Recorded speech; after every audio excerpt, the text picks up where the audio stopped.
బాలకృష్ణ గారి షోలో ఎన్టీఆర్ గారి పేరు మర్చిపోయారని చెప్పేసి నిరసన వ్యక్తం చేశారు ఫ్యాన్స్ సోషల్ మీడియాలో. అది మీ దృష్టికి వచ్చి ఉంటుంది కదా, ఇద్దరితో వర్కింగ్ ఎక్స్పీరియన్స్ ఎలా ఉంది, ఫ్యాన్స్కి ఏం చెప్పదలుచుకుంది? బాలకృష్ణ గారితో తారక్ గారితో అంటే ఎంతమందికి దొరికితో తెలియదు అదృష్టం. రామారావు గారి అబ్బాయితో అండ్ మనవడితో చేయటం. సో జయలవకుశ తారక్ గారితో చేసింది నా లైఫ్లో బిగ్గెస్ట్ అచీవ్మెంట్గా నేను ఎప్పుడు ఫీల్ అవుతుంటాను. అదే ఈ షోలో ఎన్టీఆర్ పేరు ప్రస్తావించొద్దని ముందే మీకు సజెస్ట్ చేశారని తెలిసింది, అది నిజమేనా? ఏంటి? అంత డ్రామా జరగలేదండి, దాన్ని కవర్ చేయాల్సిన అవసరం కూడా లేదు. అవి ఏమి లేవు. అంటే కావాలి అక్కడ స్లైడ్ అయిన ఫొటోస్ని అడిగారు బాలయ్యబాబు గారు, వాటికి నేను సమాధానం చెప్పాను. అంతే జరిగింది. తర్వాత మొన్న వంశీ గారు అన్నట్టు షో మధ్యలో గ్యాప్ వస్తూ ఉంటుంది.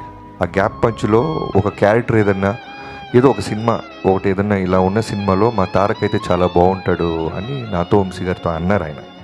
అది అంటే రికార్డెడ్ ప్రోగ్రామ్ కాకపోవడం వల్ల అది బయటికి రాలేదు అంతే. తర్వాత ఆయనకి జైలవకుశ అనే సినిమా చాలా ఇష్టం. సో దాని గురించి కూడా నాతో 2-3 సార్లు మాట్లాడాను. సో అవేమీ లేవు. అనవసరంగా చిన్నదాన్ని మనమే పాపం అనవసరంగా ఒక ఫ్యామిలీ ఇష్యూని మనం పెద్ద చేస్తుంటాం అంతే.